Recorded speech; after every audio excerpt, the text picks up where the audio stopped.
একটি ফেসবুক পোস্টেই ধুলিয়ার নিখোঁজ মাকে ফিরে পেল সন্তান।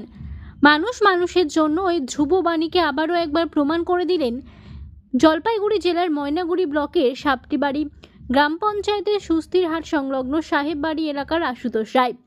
উদ্দেশ্যহীনভাবে এক অসহায় বৃদ্ধা মহিলাকে বাড়ির পাশে ঘোরাঘুরি করতে দেখেন তিনি তার ফেসবুক প্রোফাইল পোস্ট করেছিলেন। আর সেই পোস্ট দেখে অসহায় বৃদ্ধা মানসিকভাবে প্রতিবন্ধী মাকে খুঁজে পেল তার সন্তানেরা।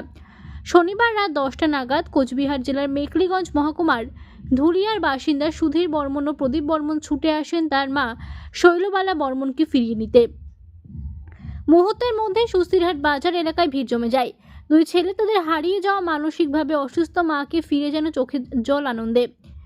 বৃদ্ধা ছেলে সুধীর বর্মন জানান যে গতকাল মা বাড়ি থেকে বেরিয়ে পথ ভুলে সাপটিবাড়ি এলাকায় কিভাবে চলে এসেছেন তা আমরা জানি না, তবে ফেসবুক পোস্টের মাধ্যমে মাকে ফিরে পেয়ে সত্যিই খুব ভালো লাগছে।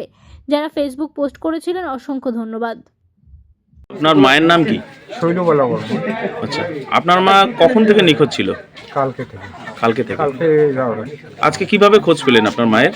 আমরা তো রানীহাটে আসছি, রানীহাটে বলতেছে লোক যে হ্যাঁ রানীহাট বাজারে আসছে, একজন মিষ্টির দোকানে মিষ্টিও ওইখানে খাচ্ছে। তারপর তো আমরা রানীহাট প্রপারটা ঘোরায় ঘুরছি, ওখানে তো পাইনি। তারপর এই যে সন্ধ্যার দিকে আবার রানীহাট আসছি। রানীহাট আসার পরে আমার ভাই একটা সোশ্যাল মিডিয়া থেকে হোয়াটসঅ্যাপে ছবি পেয়েছে, হ্যাঁ। তারপর ওই ভাইটা আমাদের ফোন করলো যে সুস্থিরহাটে আটকাইছে।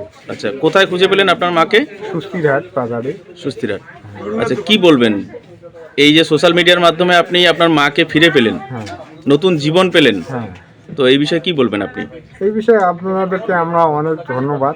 এরকম করে দিন আবার কেউ যদি এরকম আসে আপনারা আবার এরকম করে আটকাবেন, তাদের বাড়িতে যাতে ফিরিয়ে দিতে পারেন তার মা বাবাকে।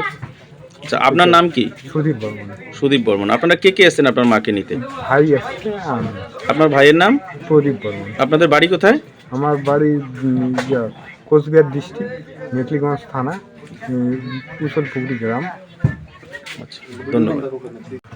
আজকে আপনারা এক অসহায় মাকে তার ছেলেদের হাতে তুলে দিলেন সোশ্যাল মিডিয়ার মাধ্যমে, সেটা সোশ্যাল মিডিয়াতে পোস্ট করে।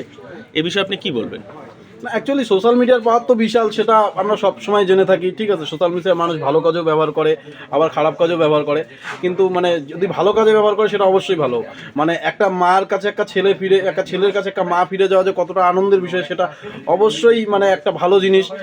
সেই কারণে আমরা মানে আমাদের ক্লাব মেম্বার, আমাদের ক্লাবের যে সম্পাদক রয়েছে আশুতোষ কাকু, তার যে একটা বড় উদ্যোগ ছিল যে সোশ্যাল মিডিয়ায় পোস্টটা করার পরে আমি যখন জানি ব্যাপারটা, মানে আমিও সোশ্যাল মিডিয়ায় দেখছিলাম, কাকুর সাথে কথা হওয়ার পরে এইখানটায় যখন মহিলাকে দেখতে পারি, আমাদের পাশে একজন দিদির দোকান আছে, এই দিদিকে বলি যে দিদি তাকে জানি খাবার দেয়। দিদি বলছিল তুই বলার আগেই আমি দিয়ে দিয়েছি। মানে আমাদের এখানকার প্রতিবেশীরাও তাকে যেভাবে সহযোগিতা করেছে, গ্রামবাসীরা, ঠিক আছে, এই বিষয়টা প্রত্যেকটা এলাকায় হওয়া উচিত। কারণ হতেই পারে একটা মা মানসিক সন্তুলন হারিয়ে বাড়ি থেকে বেরিয়ে আসছে, তার ছেলেরা তাকে পাগলের মতন 2 দিন থেকে খুঁজে যাচ্ছে। আর এই যে এই বিষয়টাকে হয়েছে, সুন্দর একটা বিষয়, তার মা তার সন্তানের কাছে ফিরে গেছে। এরকম জিনিস হোক, বা এরকম জিনিস মানে এরকম জানি না ঘটে যে এরকম দুর্ঘটনা ঘটুক, কিন্তু এরকম ভালো জিনিস ঘটুক। যদি ঘটে থাকে তবে এরকম ভালো জিনিস, এবং তার সন্তান তার মার কাছে জানি ফিরে যায়। আমাদের এই যে মা আজকে এখানে মানে পথ ভুলে চলে এসছেন, ওনার ছেলেরা এসছেন, ওনাদের বাড়ি কোথায় ছিল? কালীরহাট। আচ্ছা, ওই ভদ্রমহিলার বাড়ি কালীরহাট থেকে ভদ্রমহিলা এখানটায় এসছেন, হেঁটেই চলে আসছেন।